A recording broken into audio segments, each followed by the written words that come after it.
ambillah hal yang sangat bermanfaat bagi hidup kita itu. Jangan sampai menghabiskan waktu, menghabiskan umur, menghabiskan biaya, tenaga, menghabiskan ucapan gitu hanya untuk perkara-perkara yang tidak ada manfaatnya. Karena mengadu domba itu tidak ada manfaatnya. Pertama, bahayanya juga orang kalau lisannya mengucapkan sesuatu yang di dalamnya ada kemurkaan kepada Allah Subhanahu wa taala, maka dosa lisan ini yang paling cepat memasukkan kita ke neraka. Bukankah Rasul yang mengatakan seperti itu kepada Mu'ad? Wahai Mu'ad, bukankah kebanyakan manusia masuk neraka jahanam diakibatkan lisan-lisan mereka? Maka jangan sampai gara-gara lisan kita mengadu domba, kita dimasukkan oleh Allah ke dalam neraka. Bahkan Allah Subhanahu wa taala sudah menyiapkan murka dan balasannya kepada kita.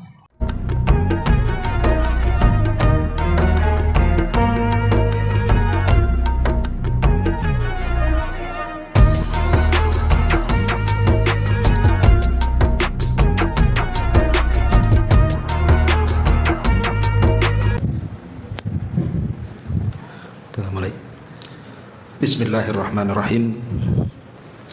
Assalamualaikum warahmatullahi wabarakatuh.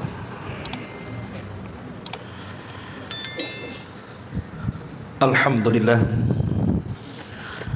Alhamdulillahilladzi arsala rasulahu bil huda wa dinil haq liyudhhirahu 'ala ad-dini kullihi wa kafa billahi shahida wa kafa billahi wakila. Asyhadu an la ilaha illallah wahdahu rabbi la syarika lah wa asyhadu anna Muhammadan abduhu wa rasuluhu alladzi la nabiyya ba'dah. Amma ba'du. Hadirin ma'asyiral muslimat yang dimuliakan Allah Subhanahu wa taala, alhamdulillah di pagi hari yang cerah ini Allah masih memberikan nikmat kepada kita, terutama nikmat kita bisa berkumpul untuk bertalabul ilmi. Salawat dan juga salam tentu kita hadiahkan kepada Rasul kita Nabi besar Muhammad sallallahu alaihi wa ala alihi wasallam. Baik, kita akan lanjutkan kajian hadis kita dan kita masuk pada hadis ke-26.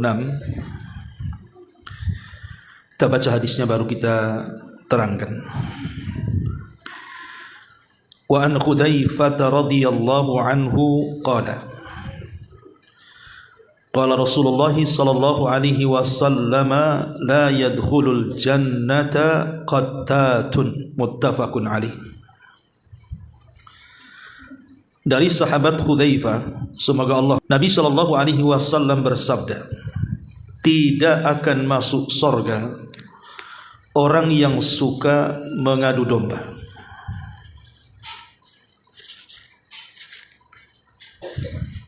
Ma'asyiral muslimat yang dimuliakan Allah Subhanahu wa taala,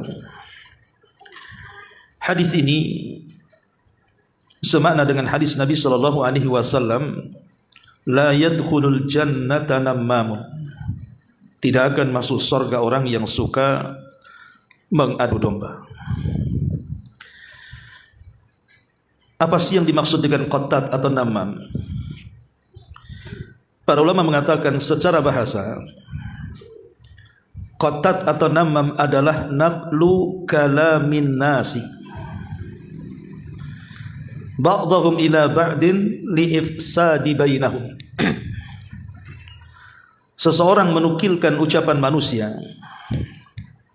sebagian mereka kepada sebagian yang lainnya, dalam rangka merusak hubungan persahabatan. Jadi si A bicara ke si B atau si A bicara ke si B tentang si C. Kemudian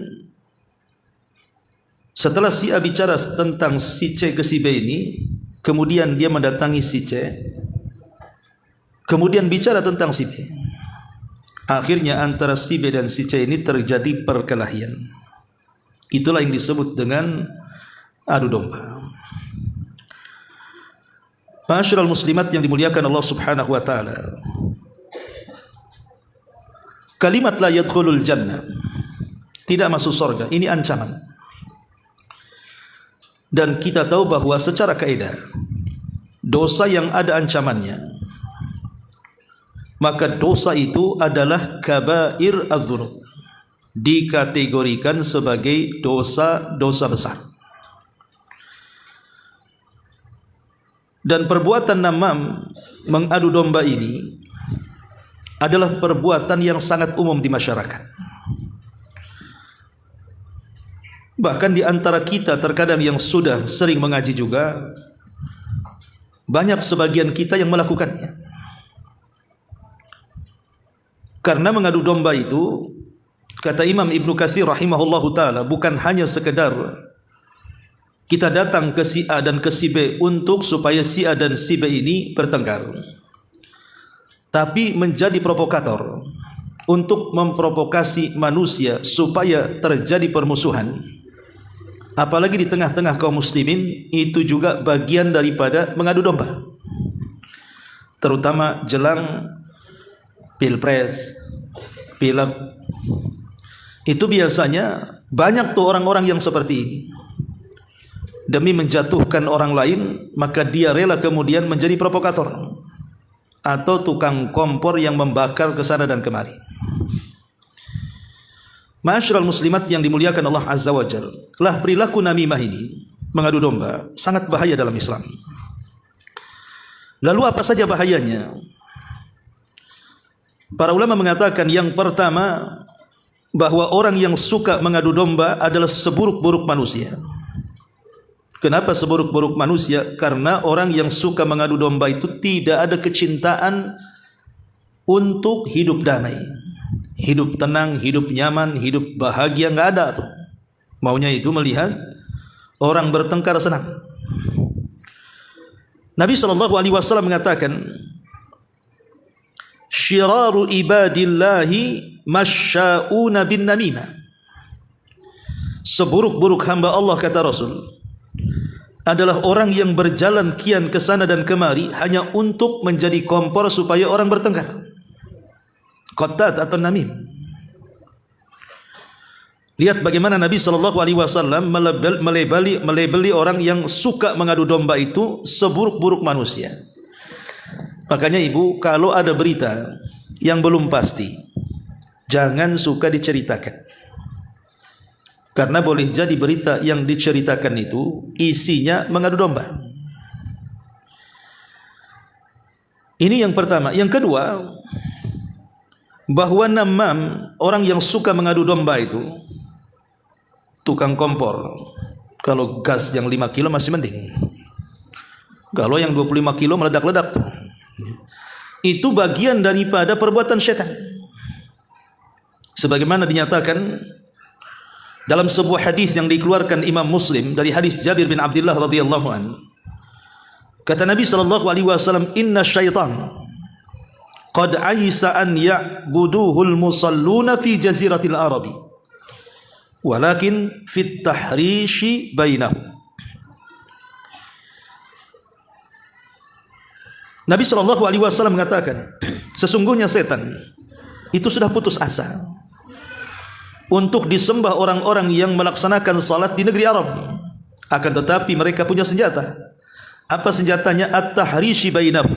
Setan membuat keretakan di tengah-tengah umat manusia. Di tengah-tengah umat manusia. Bahkan sebagian para ulama mengatakan perbuatan namimah itu justru lebih jahat dibandingkan perbuatan setan itu sendiri. Kenapa demikian? Karena setan itu dia hanya ngasih was-was saja, Bu. Dia datang ke kita itu tidak mungkin kemudian mendorong kita ataupun memegang tangan kita kemudian menyeret orang untuk mengadu domba. Tidak, setan itu hanya ngasih was-was. Tapi orang yang namimah ini bukan ngasih was-was, tapi dia datang langsung ke orangnya, ngobrol langsung ke orangnya. Terkadang kata-katanya sudah disusun. Makanya sebagian para ulama mengatakan bahwa mengadu domba itu lebih jahat dibandingkan amalan setan. Satu hari seorang laki-laki datang kepada Imam Hasan Al-Basri. Kemudian mengatakan, ya imam, inna fulanan yatakallamu fik. Wahai imam, si fulan saya mendengar langsung dia kayaknya ngomong tak bagus soal kamu. Apa kata Imam Hasan Al-Basri? Amma wajada syaitan rasulan ghaira. Apakah setan mengutus seseorang untuk merusak hubunganku dengan dia? Lihat bagaimana Imam Hasan Al-Basri rahimahullahu ta'ala memberikan contoh bahwa si tukang namimah, si tukang kompor yang mengadu domba ke sana kemari itu lebih jahat dibandingkan setan. Bahkan dia adalah utusan setan. Ini yang kedua. Yang ketiga, bahwa namimah ini biasanya selalu menipu manusia, seolah-olah dia itu orang yang baik, seolah-olah dia itu orang yang memberikan nasihat. Kan begitu, Bu? Kadang-kadang kita datang ke si A dan mengatakan, saya sih hanya ingin menasihati kamu supaya kamu waspada. Waspada dari mana? Itu si Anu ngomong anu umpamanya kan. Kan soknya itu seolah-olah dia penasihat, padahal dia sebenarnya sedang ngompori dia supaya dia panas. Begitulah setan tuh. Jadi si tukang kompor ini sebenarnya setan dalam jelmaan manusia. Karena iblis sendiri ketika memberikan was-was kepada Nabi Adam, dia bersumpah dan mengatakan bahwa dia adalah orang yang amanah.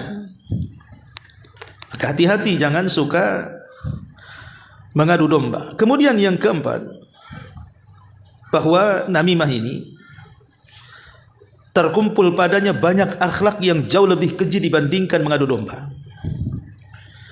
Artinya dari namimah ini lahir akhlak-akhlak yang lainnya yang lebih buruk dibandingkan mengadu domba.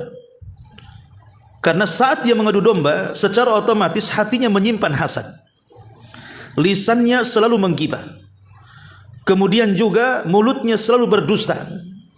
Terkadang akibat mengadu domba, akhirnya orang yang terhasut terkadang mencaci maki, terkadang sampai menyakiti, terkadang sampai membunuh. Lihat bagaimana hasil dari tukang adu domba ini, bisa menimbulkan macam-macam. Ma'asyiral muslimat yang dimuliakan Allah Subhanahu wa taala. Seorang laki-laki datang kepada Umar bin Khattab radhiyallahu anhu. Kemudian mengatakan, "Ya Amirul Mukminin, hati-hati. Hati-hati terhadap seseorang," katanya. Karena dia akan melakukan pembunuhan. Maka Umar mengatakan, "Celaka engkau, siapa yang akan membunuh?" Kemudian dia pun menceritakan ini. Umar pun marah. Kemudian Umar mengatakan, cukup sampai di sini. Dari sini kita tahu bahwa Amirul Mukminin Umar bin Khattab radhiyallahu anhu tahu bahwa orang ini sedang mengadu domba. Makanya Umar menghentikannya. Karena biasanya orang yang mengadu domba itu, pertama, biasanya suka tatabbu, mencari-cari kabar, mencari-cari berita, mencari-cari gosip. Yang kedua, mencari-cari aib orang. Yang ketiga, tajasus, terkadang ngirim orang untuk mengintip dan juga mencari-cari kabar. Kemudian yang keempat, selalu menyebar permusuhan. Dan yang kelima, selalu menyebar fitnah. Inilah di antara ciri-ciri orang yang suka namimah. Kemudian yang kelima, umumnya orang-orang yang namimah itu bukan hanya melahirkan akhlak-akhlak yang buruk, dia sendiri punya sifat buruk yang banyak. Makanya Allah sampai mengatakan, wala tuti kulla hallafim mahin hammazin masya'im binamin. Jangan kau ikuti setiap orang yang suka bersumpah lagi hina, yang selalu mengejek dan kesana kemari menyebarkan fitnah, mengadu domba. Kemudian yang keenam, dan ini yang paling bahaya, bahwa orang yang suka mengadu domba itu terancam dengan azab kubur. Satu hari Nabi SAW lewat di sebuah pekuburan. Tiba-tiba diperdengarkan dua kuburan yang sedang disiksa. Maka Nabi SAW mengambil pelepah kurma basah, kemudian membelah menjadi dua, kemudian meletakkan di dua kuburan itu. Kemudian Rasul mengatakan, mudah-mudahan selama pelepah ini belum kering, bisa meringankan azab keduanya. Kemudian sahabat bertanya, kenapa Rasul melakukan seperti itu? Maka Nabi SAW menjawab, karena keduanya melakukan dosa besar yang dianggap kecil. Lah salah satunya Nabi SAW mengatakan, adapun yang satu itu kalau cebok tidak pernah bersih. Adapun yang satunya karena dia kesana kemari mengadu domba dan menyebar permusuhan. Lihat bagaimana Nabi SAW diperdengarkan suara azab di dalam kubur. Dosa apa mereka? Salah satunya namah, orang yang mengadu domba. Bahkan dalam hadis yang kita baca yang nomor 7, diharamkan masuk surga. La yadkhulul jannah qattatun wa fi riwayah nammamun. Tidak akan masuk surga qattat dan juga namam, orang yang suka ngadu domba. Bahkan lebih daripada itu, terancam dengan azab jahannam. Karena Allah mengatakan, wailun likulli humazatin lumazah. Sebagian ahli tafsir mengatakan humazah adalah orang yang suka namimah. Neraka wel bagi orang-orang yang suka namimah itu. Lihat bagaimana di sini para ulama menjelaskan tentang ada 8 ancaman bagi orang-orang yang suka mengadu domba. Ma'asyiral muslimat yang dimuliakan Allah Subhanahu wa taala. Lalu bagaimana sikap kita, Bu? Kalau seandainya di hadapan kita itu ada orang yang suka mengadu domba dan terkenal suka mengadu domba. Pertama, jangan dibenarkan ucapannya. Kalau ada si A, Ummu Fulan, itu sangat pedas lisannya, memang terkenal suka mengadu domba. Maka kalau dia menghabarkan sebuah berita tentang saudara kita, jangan pernah dibenarkan, dustakan kata-katanya, supaya jangan terpancing. Yang kedua, kalau bisa nasihati, Bu, nasihati, maafan, gitu ya. Saya kira tidak perlulah dibesar-besarkan, pun gak ada manfaatnya. Tidak usahlah cerita tentang itu sama saya. Macam-macam lah Ibu Pandai ngomong, ya. Larang orang itu. Kemudian yang ketiga, bencilah perbuatannya. Tentu tidak membenci orangnya, Bu, ya. Kita membenci perbuatannya. Sebab kalau kita membenci orangnya, nanti orangnya sudah tobat, susah kita ini mau mencintainya. Tapi kalau kita membenci perbuatannya, setelah dia tobat dari perbuatannya, adalah perasaan cinta kita untuk saudara kita. Maka benci perbuatannya. Ini perbuatan gak jelas. Ini perbuatan setan ini. Ya.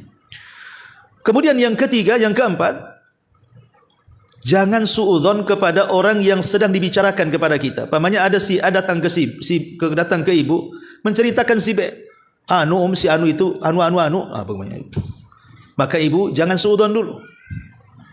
Karena berita ini belum jelas, baru satu mulut kan itu, baru satu telinga bahasanya. Belum mendengar langsung dari orangnya. Maka tidak boleh kita langsung percaya. Kemudian yang kelima, selain tidak boleh kita percaya langsung, ibu tidak boleh tajasus. Setelah mendengar cerita orang, langsung ibu kirim orang untuk mencari-cari kabar. Coba saya utus kamu, betul enggak kata si anu itu, si anu begini. Coba kamu cek sana, intip dia, teliti dia, kau jadi intelku. Enggak boleh. Sebab sesuci apapun manusia di sekitar kita ini, kalau dicari-cari kesalahannya, ya ketemulah. Enggak mungkin enggak ketemu.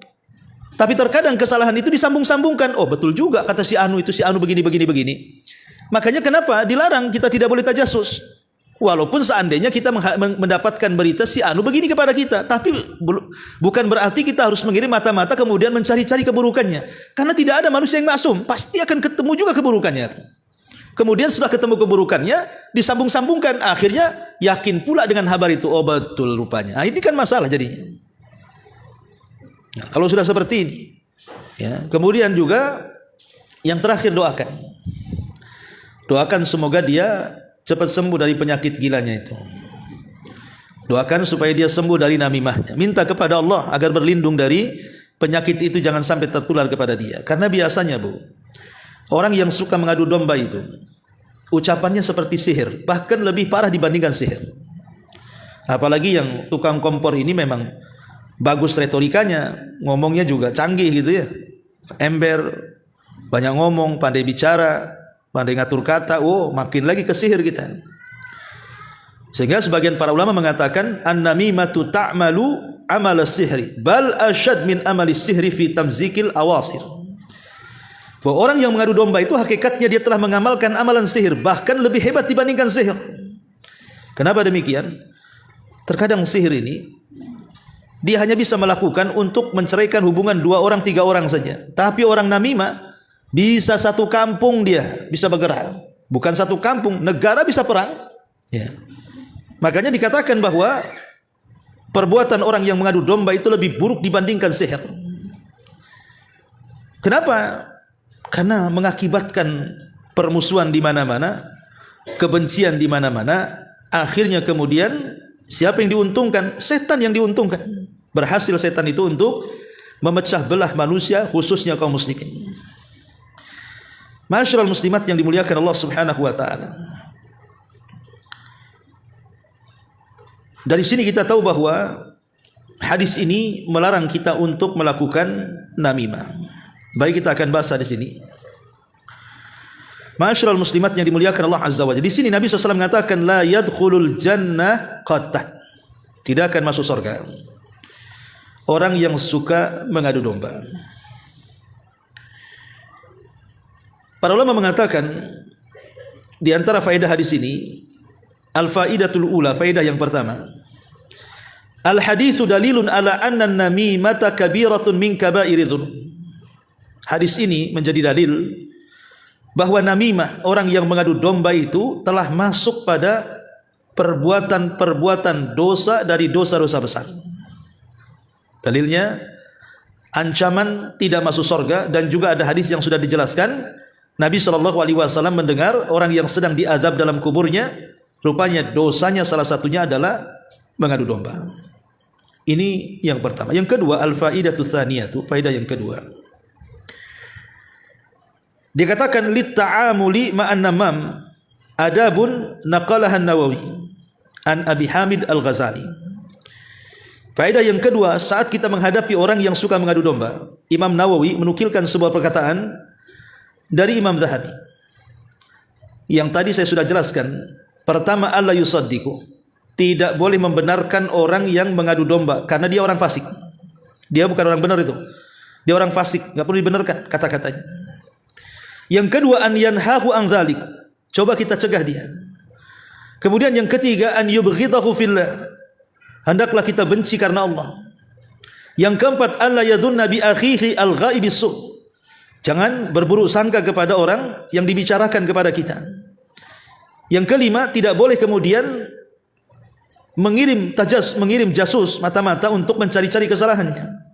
Dan yang terakhir, kata Imam Ghazali, alla yarda li nafsihi ma nahan namam anhu, jangan redha dengan orang-orang yang seolah-olah dia sedang membela kita, padahal seolah-olah dia sedang mengadu domba kita dengan orang. Jangan redha dengan orang seperti ini. Ya.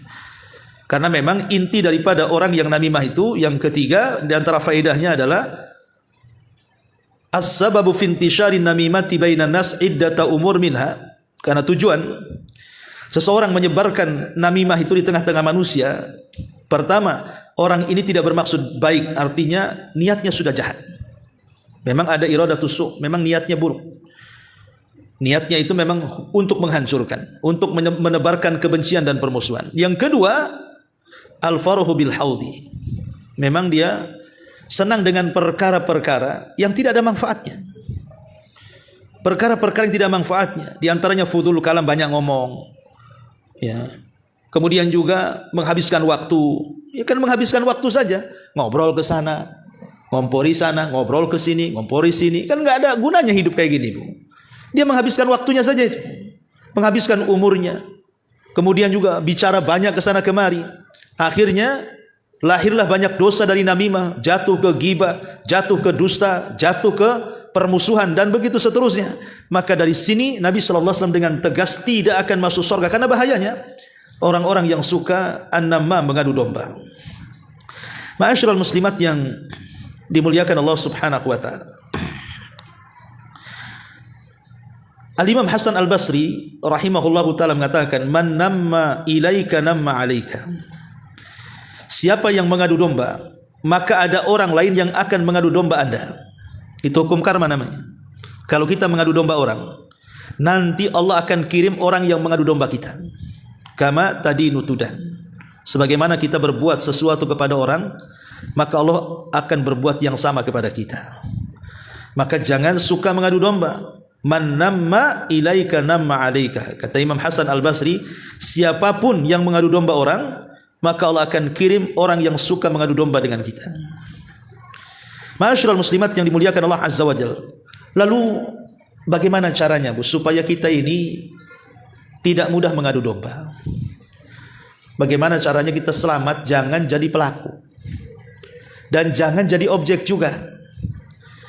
Pertama, kalau tidak ingin jadi pelaku, pertama nih, kata para ulama, sibukkan lisan kita dengan zikir.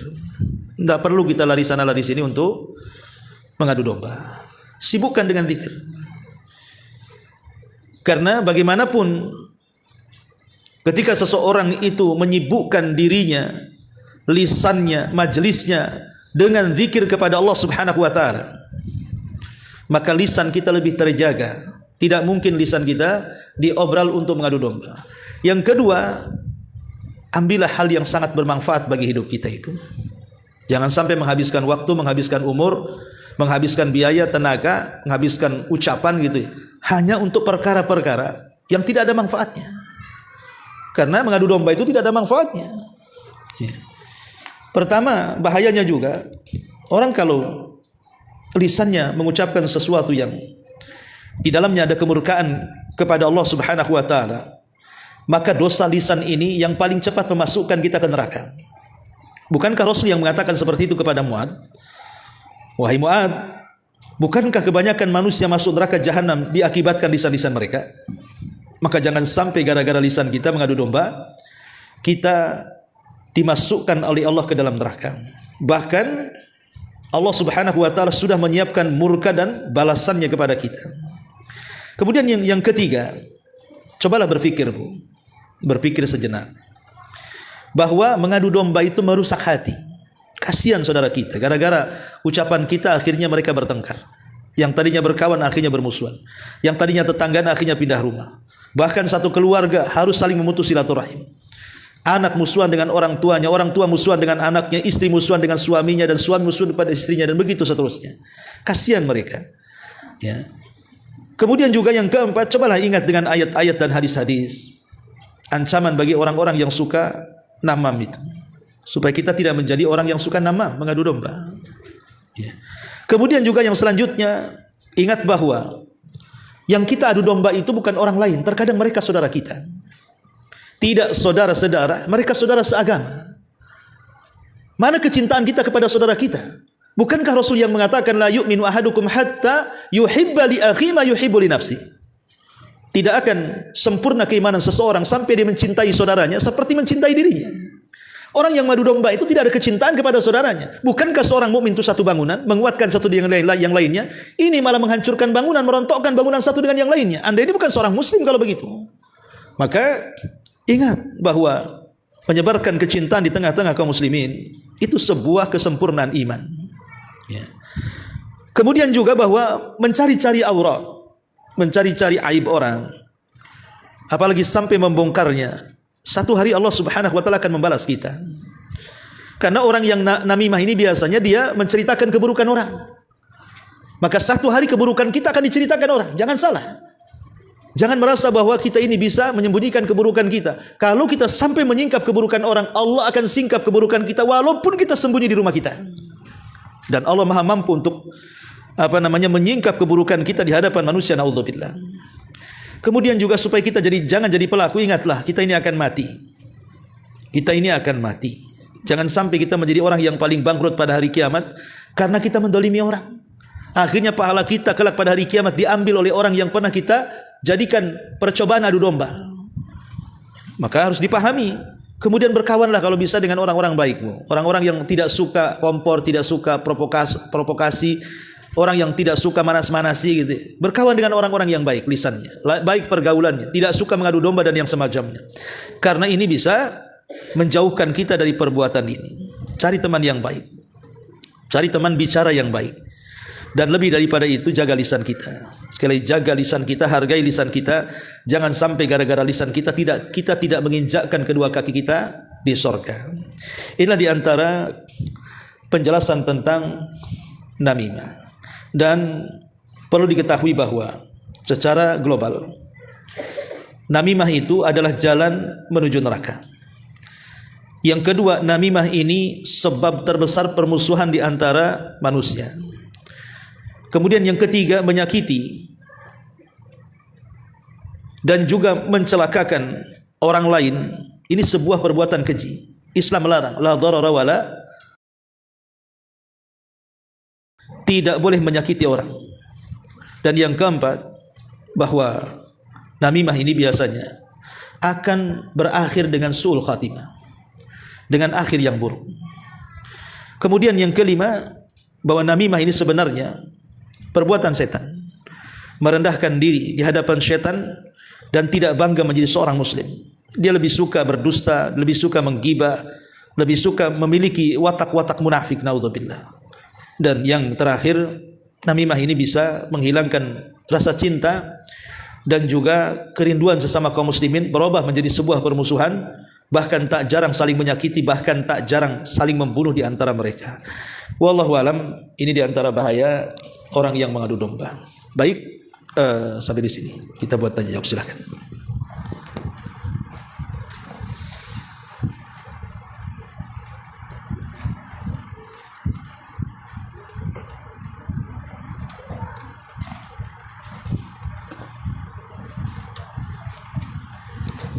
Kalau tidak ada, kita tutup. Mudah-mudahan ada manfaatnya. Subhanakallahumma bihamdika, asyhadu an la ilaha illa anta, astaghfiruka wa atubu ilaik. Allahu ta'ala alam. Assalamualaikum warahmatullahi wabarakatuh.